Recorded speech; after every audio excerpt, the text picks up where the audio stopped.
Stay tuned for the Joan Quinn Profiles. Joan served the state of California as a member on the Arts Council and on the Film Commission. She was formerly on the Architectural Commission and fulfilled 2 terms on the Fine Arts Commission for the city of Beverly Hills.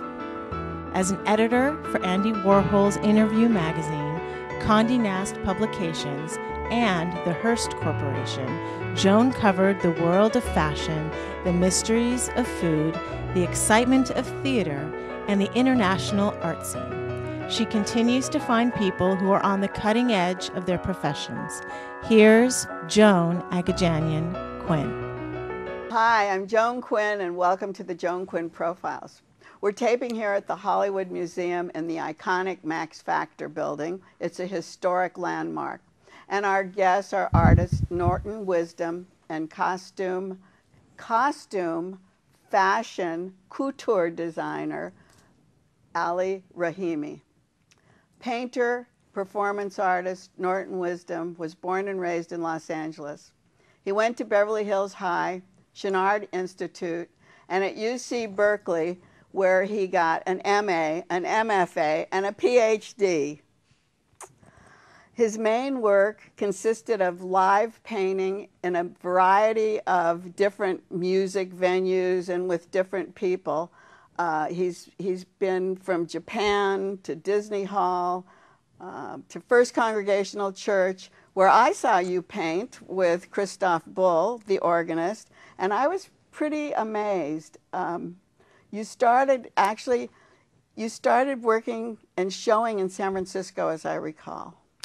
Yeah, well... And then you took a hiatus. What happened? No, well, what happened was the Vietnam War appalled me, and I just couldn't be part of the problem. So I kind of dropped out of all my galleries in the mid-70s.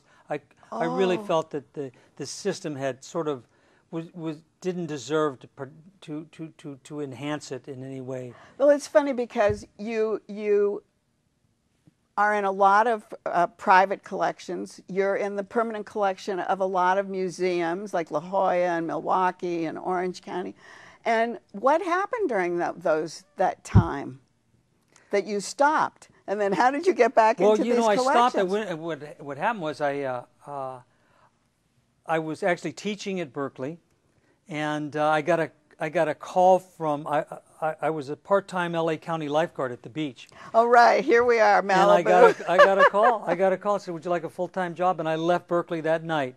That's what I thought of teaching. I left that night and came down and became a full-time lifeguard at Zuma Beach. Are you kidding? You gave up teaching at Berkeley and came down to be I couldn't quit fast enough. Came down here, and then because I had prior to that I had just dropped. I was with John Bergruen. Oh, you're right. I was showing with John Bergruen, and I was showing with Dan Weinberg. I know both of them, so that's probably where we met in San Francisco years ago. Yeah, and possibly even before that. We could have crossed trails before that. Talk about that Chouinard Institute where you were learning from John Altoon, actually taking classes with him? John Altoon had been hired by Gerald Nordland, who I just had visited. He's now living in San Francisco. Oh no, I'm in Chicago, and he'd hired John because he couldn't. He hired him as a night to teach night school because he was too crazy to teach day classes. John was crazy, yeah. And so the only position he could give him was teaching housewives and bus drivers and me. And how old were you? I was 14. I know. How did you get there? Well, serendipity. My father one day says, it was a David Copperfield sort of Charles Dickens thing. The father he had to do something, so he enrolled me in Chouinard's. And in my first day at school there, I was 14, and there was this quite a famous model, this huge black lady. Everybody's drawn her. And I was 14, so I came into class, and I realized I could look at this nude woman without guilt. So after about a half an hour of staring at this goddess, I said, okay, time to draw. Took out my pencil and paper, and I was just ready to draw, and and this guy walked in with with an old moth-eaten sweater and a shaggy dog and sandals, and he said, "I want everybody to put away your pencils and papers. I want you to go home and call Hiroshima and talk to somebody who experienced the bomb." And I go, "Oh man, well, this is really going to be a problem because I can't call Hiroshima from home. My mom would My mom doesn't want me to. And how many quarters is it going to cost me to call Hiroshima from a payphone?" So anyway, that was the beginning of my consciousness as an art, social, But that was human John being. Altoon, It was John who Altoon. was totally wacko. And he was very much a believer that art had a social responsibility. He was a great, great artist, wasn't he? Great human being, a great spirit. Did you get to know him? He took me under his wing, and I spent a lot of time with him. We would go down to the library, and he was Armenian. I know. So we would look at Gorky. We'd go because L.A. You have to look at things through slides and books because there's the museums. It's kind of getting better, but He was looking at Gorky because that's such an influence on his work. We would go down there and spend quite a long time just looking and feeling and touching the pages of Gorky.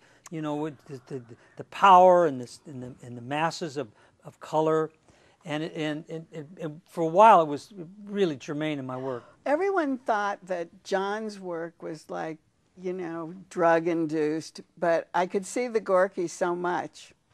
So it was really influenced like that.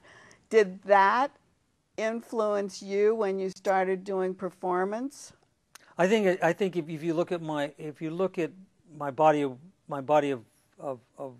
art, it's saturated with both Altoon's nimbleness with his drawing and Gorky's dynamic power of color and form. Color, yeah, I saw a lot of color in your work.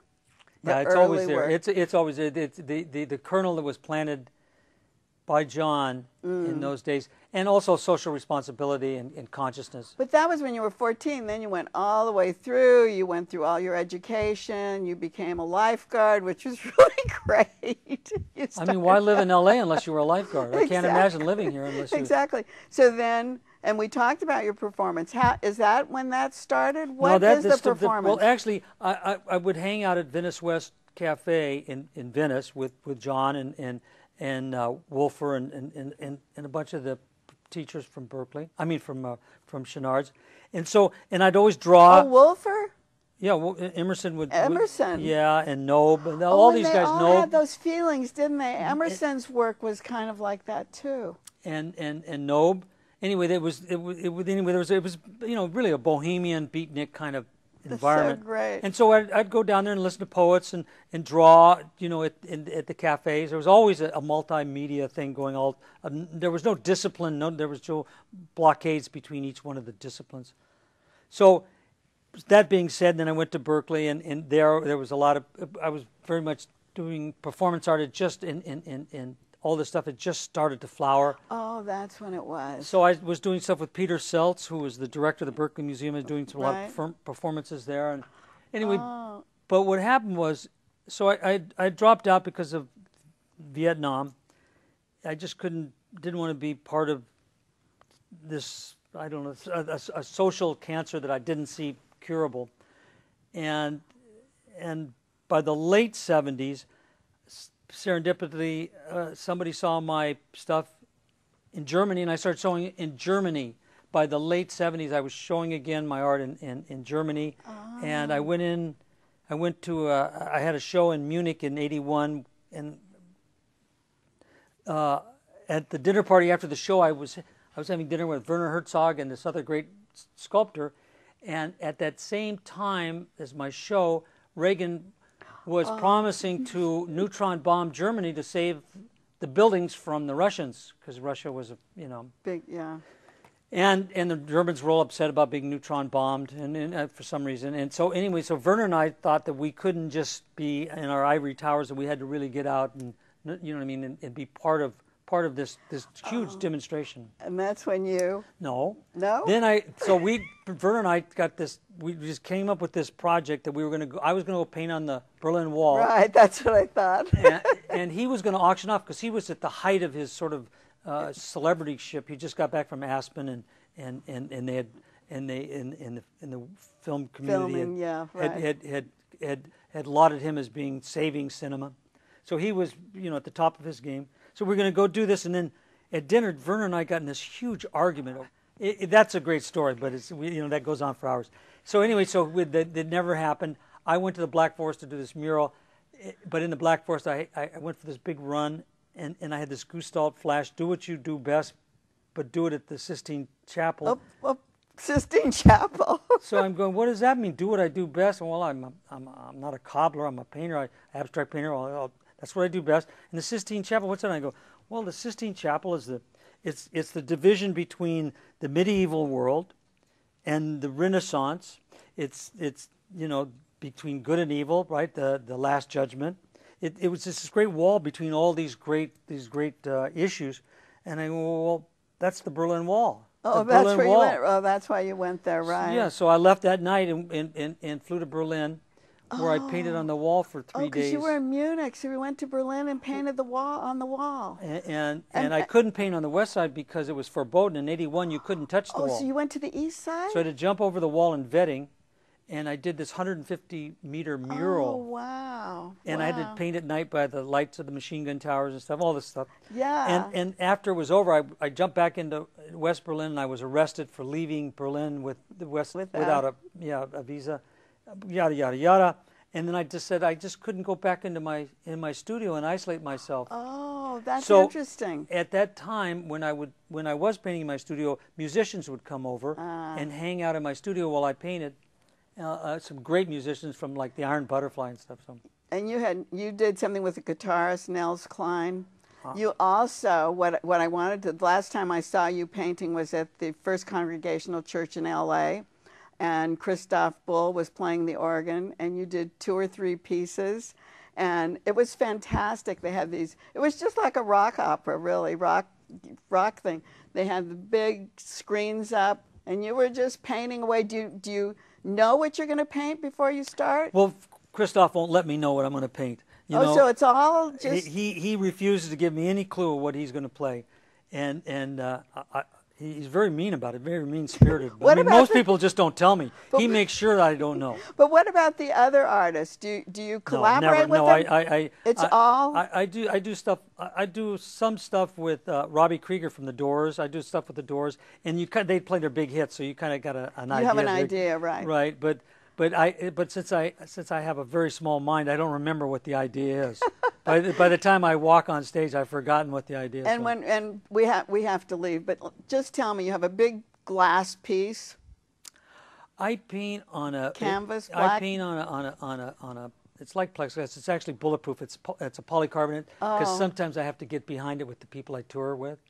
And speaking of rock operas, Christoph he won't admit this, but I met him on stage with P-Funk You mean he was a rock, not a classical organist? He was rocking out with P-Funk, if you know who P-Funk is. There you are. With George Clinton. And I looked across the stage, and here was Christoph just getting down on his organ. And thank you, Norton, for being with us. And don't go away. We'll be right back with Ali Rahimi.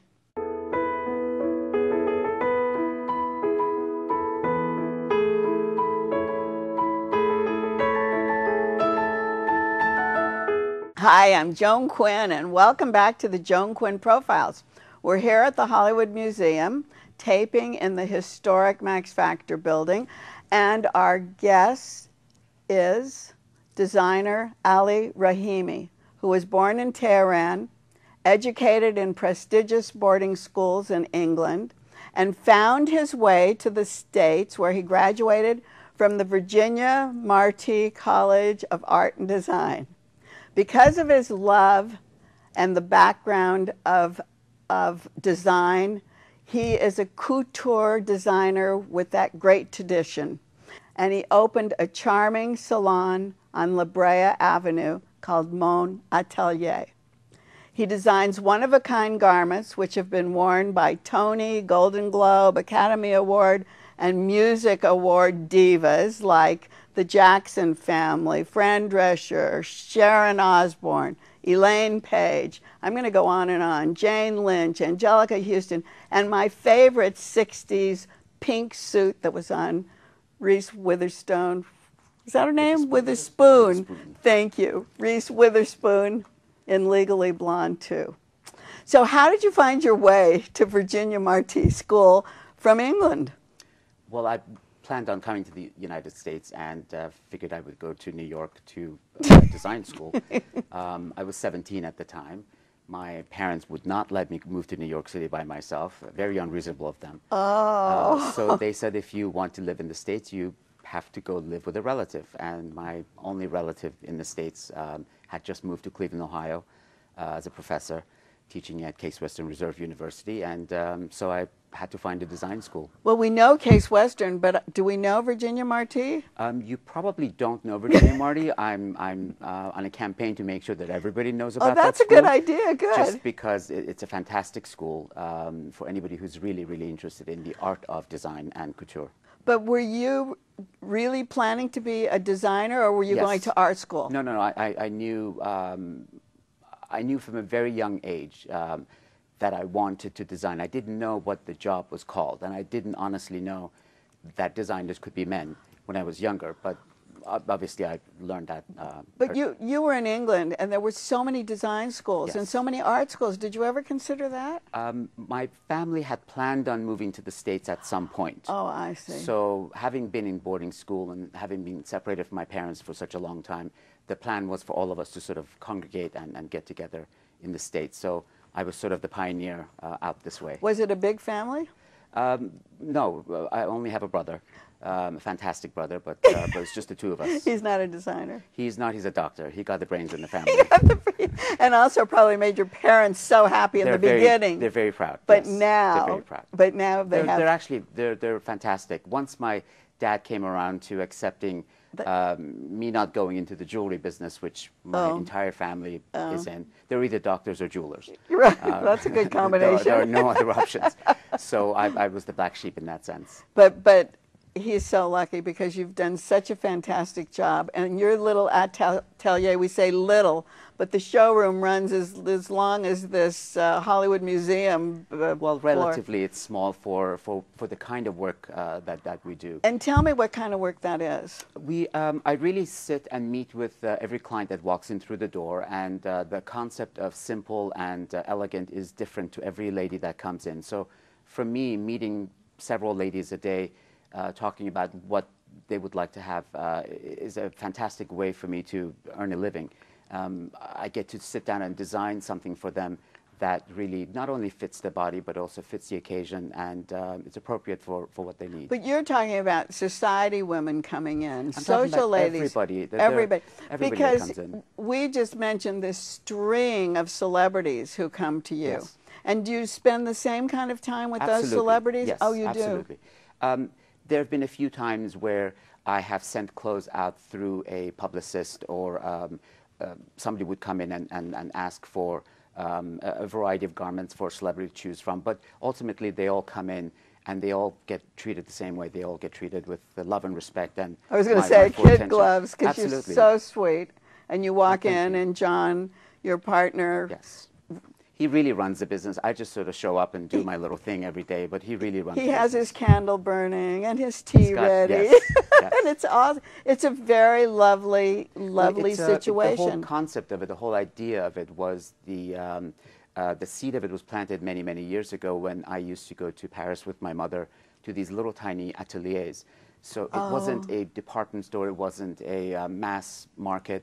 It really was a very individualized type of a business that you would go into. You felt like you were going to see a friend. So you were influenced at Yes, that time with your yes. mother going to do these things. You talk about doing one-on-one, talking to your client. What constitutes that tradition of couture? Because I looked at the inside of your clothes. I mean, they're Well, great. in America, there is no regulations for couture. If I were running this business in France, one, you would have to be given that title by the government. Right. You can't just call anything couture. In America, couture is used for T-shirts to what I do. So there is no specifications. Technically, a couture garment has to be made of a certain level of material, certain quality, and has to have a minimum of 25% hand sewing. Oh, hand sewing, that's, yes, that's right. Yes. But there are no regulations in America. But I have my own regulations. I have my own way of wanting to do this, and I'm certainly against all advice that I've gotten over the past 20-some years we've been doing this. I'm still trying to do this the way that I originally fell in love with. And that was with the couture, Yes, really, from yes. Europe. You get to use these beautiful fabrics. You get to use, I get to do, design-wise, I get to do anything that I want that a client is comfortable with. And when you have this one-on-one, you start with a drawing? With a sketch. Or you do. So Always tell us starts with what a the sketch. process is, because I think that's Clients will what, come to in. me, sounds like couture. That's part of the personal attention. Okay. You can pick a couture gown off of a runway show, or you can pick a couture gown sitting one-to-one with a designer and telling them what your needs are. Sometimes clients bring in a variety of little pictures from magazines, but I always tell them that's because they may not have the vocabulary to explain what it is that they enjoy. So I give them that freedom, but I always tell them I'm not here to sit and copy another designer's work, but I like the idea of you telling me what you're comfortable with. It's not offensive to you if they come in with a I'm not suggestion. offended because they may not have the vocabulary to explain a certain fabric or Right. certain movement of a material that they're looking for, Right. or a certain line. So I'm not offended by it. I take that as really just the way of explaining what And it is that they also, like. you can adopt to that person's Absolutely, body, yes. right? Well, that's the whole point of wearing a garment that fits you. It has nothing to do with trends, has nothing to do Right. with what's available today. Sometimes you go into department stores and there may be thousands and thousands of garments hanging in a department store, but you walk out empty-handed with nothing to wear because trends tend to do that. They follow one thing and all of a sudden strapless is in, so there's nothing with a sleeve in there. And tomorrow it's all over. Right, tomorrow you're supposed to throw all of that That's out right. and start all over again. So you start with the drawing. First you the- start with first the I person. Listen. Right. First I listen. That's the most important part of my job. And what do they say? Oh, I'm going to a charity ball next. Charity ball, I'm nominated for something, one of my kids getting married. I just had a client that came in, she came in 5 years ago. Her daughter was getting married, and her son was 17 years old at the time. And he was one of the ushers in the wedding. And she came back again just a few weeks ago, and her son's now getting married. So, And you were making a hat for her. I was making a hat for remember. her, yes, yes. When you That was came in, Mother of the Bride, that right? was, yes. Fantastic. And you were making the flowers. I mean, I see this here, and I see this. I love fabrics. I think you can't do what I do without having a love for the technique of fabric making. So I love fabric. So whenever my cutter is cutting something, we always save all of the little tiny scraps because cutters and other people look at them as waste. I look at it as it's a possibility to do something. This is so great. Yeah, something this is a amazing. beautiful fabric, right? That's a custom sequin fabric that uses actually 5 different colors of gold to copper, and that was done for us in Spain. So when my cutter was cutting that, she was throwing out these large scraps, and I thought, no. You have no idea how time-consuming this process of making this fabric was. Is this fabric actually made into a dress? Because Yes. it's like so. Well, because for that it was wired, but obviously for the gown we stiffened it in order to hold the pedal. I see. Okay, But it's actually a very soft, supple material. So you're making you make the sketch. Yes. You talk to the person, you make the sketch. I start with the sketch, but and then I bring out fabrics.